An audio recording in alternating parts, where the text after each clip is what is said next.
Hello everyone, আসসালামু আলাইকুম। এই 2024 সালের সর্বশেষ একটা ভিডিও আজকে আপনাদের সাথে শেয়ার করব। তো এখানে আমি বসে বসে মেহেদি দিচ্ছিলাম এবং ইকরা হচ্ছে আমাকে ভিডিও করে দিচ্ছিল। তো এই মেহেদিটা দিচ্ছিলাম আর কি, একটা প্রোগ্রামে যাব। আমার ছোট বোনের ছেলের সুন্নতে খাতনা করেছে, তো সেটার জন্য প্রোগ্রাম করেছিল, সেখানেই কিন্তু যাওয়ার জন্য মেহেদিটা দিয়েছিলাম। তো এখানে হচ্ছে আজকে নুডলস রান্না করে দেখাবো। ম্যাগি যে ইনস্ট্যান্ট নুডলসটা থাকে সেটা আমি কিভাবে রান্না করি, আর এটা একজন শেফের কাছ থেকে আমি শিখেছি। প্রথমে হচ্ছে 2টা ডিম দিয়ে আমি ডিম দুইটা একটু ভাজা ভাজা করে নিয়েছিলাম, ঝুরা ঝুরা করে। তো ডিম দুটা দেন আমি হচ্ছে নামিয়ে রাখলাম। দেন হচ্ছে আবার একটু তেল দিয়ে এখানে কিছুটা চিংড়ি মাছ দিয়েছে। চিংড়ি মাছটা বরফ ছিল, এটা কিন্তু আমার ধোয়াই ছিল। তো বরফটা আমি দিয়ে দেওয়ার পর গরম তেলে কিন্তু ছুটে গিয়েছিল। তো চিংড়ি মাছটা একটু ভাজা ভাজা হওয়ার পর এখানে আমি কিছুটা রসুন কুচি দিয়েছি। রসুন কুচিটা হালকা যখন ভাজা হবে তখন এখানে আমি পেঁয়াজ কুচিটা দিয়ে দিব। আর আমার প্যানটা এরকম লাগছে কারণ এই প্যানটার মধ্যে আমি রুটি বানানোর জন্য আটার ময়ান করেছিলাম, সেজন্য একটু এরকম সাদা সাদা লাগছে। তো পেঁয়াজটা একটু নরম হয়ে আসলে, একটু ভাজা হয়ে আসলে, নুডলসের জন্য কিন্তু পেঁয়াজটা অনেক বেশি ভাজার দরকার হয় না, একটু নরম হয়ে আসলেই কিন্তু হয়ে যায়। তো এখানে আমার কিছু গাজর ফ্রোজেন করা ছিল, সেই গাজরটা আমি দিয়েছি, এবং কিছু ক্যাপসিকাম ফ্রোজেন করা ছিল, সেটাও আমি দিয়ে দিলাম।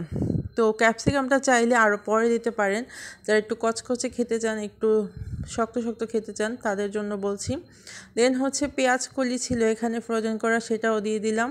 আর হচ্ছে এখানে বরবটি বা লুব্বা যেটাই বলেন না কেন, সেটা এখানে ফ্রোজেন করা ছিল, সেটাও আমি পরিমাণ মতো এখানে দিয়ে দিলাম। আর এখানে ছোট ছোট করে ফুলকপি এবং হচ্ছে আলু আমি কেটে নিয়েছি, সেটাকে একটু বয়েল করে নিয়েছি 5 মিনিটের মতো। দেন হচ্ছে এটাকেও আমি এখানে দিয়ে দিলাম। দিয়ে সব কিছু দিয়ে খুব ভালোভাবে তেলের মধ্যে হচ্ছে ভাজা ভাজা করে নিতে হবে। দেন হচ্ছে এখানে আমি সয়া সসটা দিয়ে দিলাম। তারপরে হচ্ছে এখানে আমি টমেটো সসটা দিয়ে দিলাম, এটা হচ্ছে হট টমেটো সস।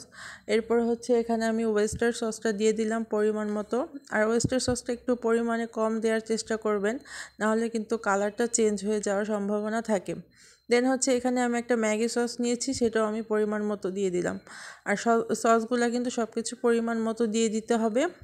দেন এখানে আমি টমেটো কুচি আর হচ্ছে কাঁচামরিচ কুচিটাও দিয়ে দিলাম। কাঁচামরিচটা একটু লাস্টে দেওয়ার চেষ্টা করবেন। তো সব কিছু একসাথে আমি মিশিয়ে এখন হচ্ছে একটু ভেজে নেব তেলের মধ্যে সবজিগুলা, এতে করে কিন্তু আমার সবগুলো সবজি সিদ্ধ হয়ে যাবে। শুধুমাত্র ফুলকপি এবং আলুটা কিন্তু আমি আগে থেকে একটু সিদ্ধ করে নিয়েছিলাম। দেন হচ্ছে এখানে আমি চিকেন পাউডারটা দিয়ে দিয়েছিলাম। এই চিকেন পাউডারটা আমি ফ্রায়েড রাইসে ইউজ করি, তো এখানে দিলেও কিন্তু বেশ ভালো একটা ফ্লেভার আসে। তো এটা দিয়েও একটু ভালোভাবে নাড়াচাড়া করে নিলাম। দেন হচ্ছে আমি পরিমাণ মতো লবণ দিয়ে দিয়েছি। যেহেতু এখানে অনেকগুলো সস ব্যবহার করেছি, সসে কিন্তু লবণ দেওয়াই থাকে, আর ইনস্ট্যান্ট নুডলসে কিন্তু লবণ ইউজ করা ততটা দরকার পড়ে না। তো আমাদের একটু দরকার হয়, তাই আমি একটু লবণ দিয়ে দিলাম। আর এখানে হচ্ছে ম্যাগি যে নুডলসের সাথে যে মশলাটা থাকে, সেটা আমি সবগুলা খুলে একটা বাটিতে নিয়েছি, প্যাকেটটা খুলে সেটাই দিয়ে দিলাম। তারপরে হচ্ছে যে ডিমটা আমি রেখেছিলাম ঝুরঝুরে করে, সেই ডিমটা আমি এখানে দিয়ে দিলাম। তো এখন সসের সাথে সব কিছু একসাথে আমি মিশিয়ে নিচ্ছি। আর নুডলসটা সেদ্ধ করা আর আজকে আপনাদেরকে দেখালাম না, কারণ আমার মনে হয় নুডলস সেদ্ধ করতে সবাই পারে, এটা আর দেখার কোনো কিছু নেই। তো তো নুডলসটা আমি সেদ্ধ করে পাশে রেখে দিয়েছিলাম, এই নুডলসটা দিয়ে এখন আমি সব কিছু নাড়াচাড়া করে নিব। তো আজকে ভিডিওর লাস্ট পর্যায়ে এসে পড়েছি, এখনও কিন্তু একটা কথা বলা হয়নি। বলেন তো কি? হ্যাঁ, ঠিকই বুঝেছেন। আপনি যদি আমার চ্যানেলে নতুন হয়ে থাকেন, অবশ্যই আমার চ্যানেলটি সাবস্ক্রাইব করে দেবেন, পাশে থাকা বেল আইকনটি প্রেস করে দেবেন, যেন নতুন কোনো ভিডিও আপলোড করলে সবার আগে আপনার কাছে পৌঁছে যায়। আর ভিডিওর কোনো অংশে যদি ভালো লেগে থাকে, অবশ্যই কিন্তু লাইক, কমেন্ট এবং শেয়ার করতে একদমই ভুলবেন না। তো আপনাদের সবাইকে নতুন বছরের শুভেচ্ছাও জানাচ্ছি, যেহেতু এটা হচ্ছে 24 সালের লাস্ট ব্লগ, আর হচ্ছে আমাদের জীবনে নতুন বছর শুরু হতে যাচ্ছে। তো নুডলসটা কিন্তু আমার রান্না করা শেষ।